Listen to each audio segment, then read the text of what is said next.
The boys in blue rarely show up to things where people actually need arresting. Yet, who wants to bet that if Kia gets in power and you accidentally use a wrong pronoun, the SWAT team will be at your door within seconds?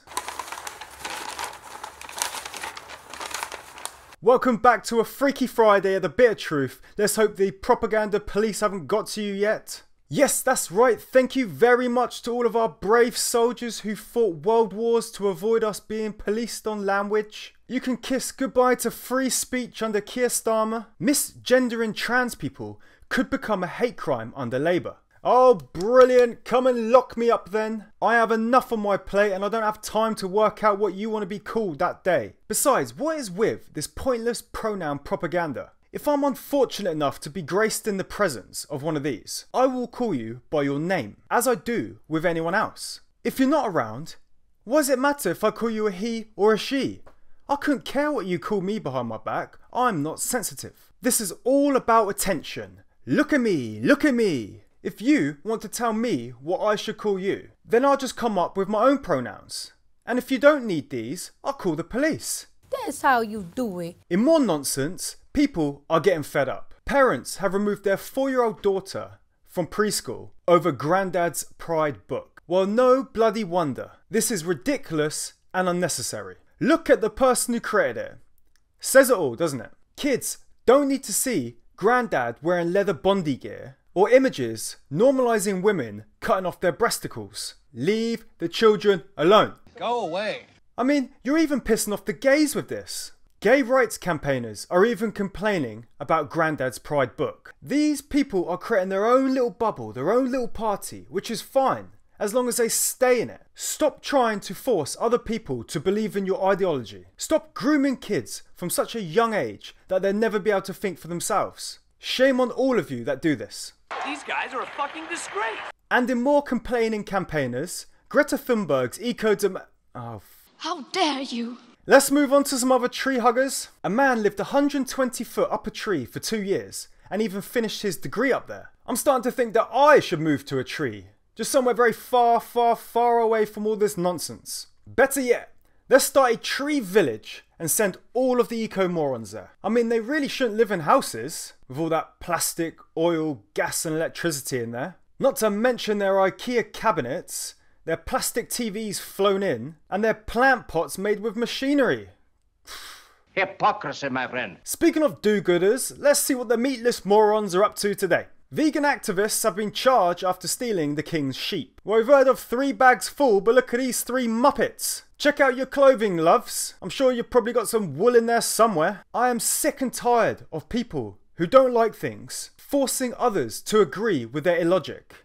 Who do you think you are, Sadiq Khan?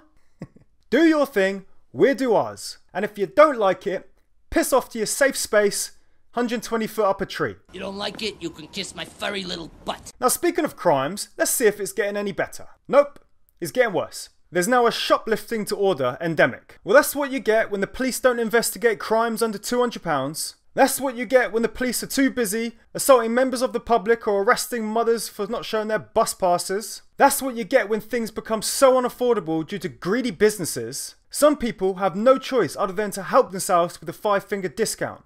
Take it for me! But don't worry, struggling mums and dads. We got another supermarket coming in to save the day. Waitrose launches a lunchtime meal deal to help families struggling with the cost of living crisis. £5. £5 for a sandwich, a packet of crisps and a bottle of crap. Brilliant.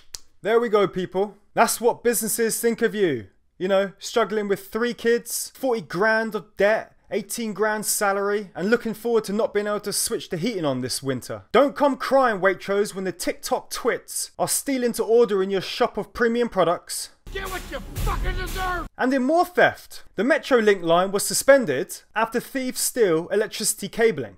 Ugh. Well, there you go.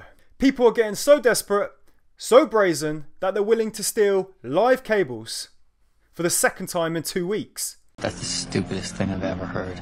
And what are the police doing about this? I mean, what are they doing at all? Let's have a look. The police wiped nearly 3 years of bodycam footage, putting cases at risk. That's right, at least 69 cases are at risk, but the force insists that it wasn't hacked. Well, if you weren't hacked, did someone accidentally push the delete button? Not that I'm accusing you lot of helping evidence go missing.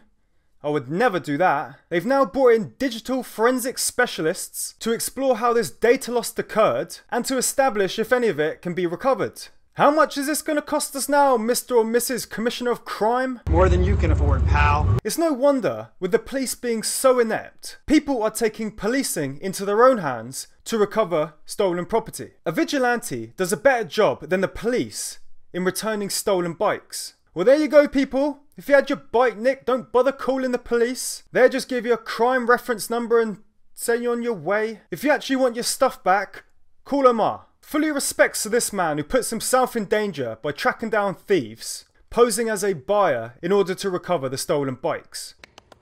Also, if you are subject to a violent assault, other than not bothering to call the police, don't fight back either. A woman fights off a sex attacker for 40 minutes and then a judge fines her for knocking him out. Oof. Yes, well done to the judges in Montenegro who thought it was a great idea to reward the lady who fought ruthlessly to avoid being sexually assaulted or worse by saying that she used too much force and then fined her. Are we taking the piss? Is this sick? Is this some sort of sick joke? What about the force used against her? I am in 1000% support in people learning a martial art in order to defend themselves to avoid being a victim of crime. To all criminals, here's a message for you. The more you fuck around, the more you're going to find out. In other jobsworths, we have a parking warden who fined a man £100 whilst he changed his flat tyre. Yes, don't bother breaking down anywhere where the cockroaches in high-vis jackets are scurrying about. You may just be fined. Just carry on driving on 3 wheels, you know, to then be fined by a policeman for having an unsafe road vehicle. Wankers. Right. So what have we learnt today? Under Keir, you'll be locked up for not being a mind reader. Vegans are still annoying. There'll be a new app set up for shoplifting gangs. Police have lost more evidence. And don't fight back if you're being attacked, or you'll be rewarded with a fine. Signing out.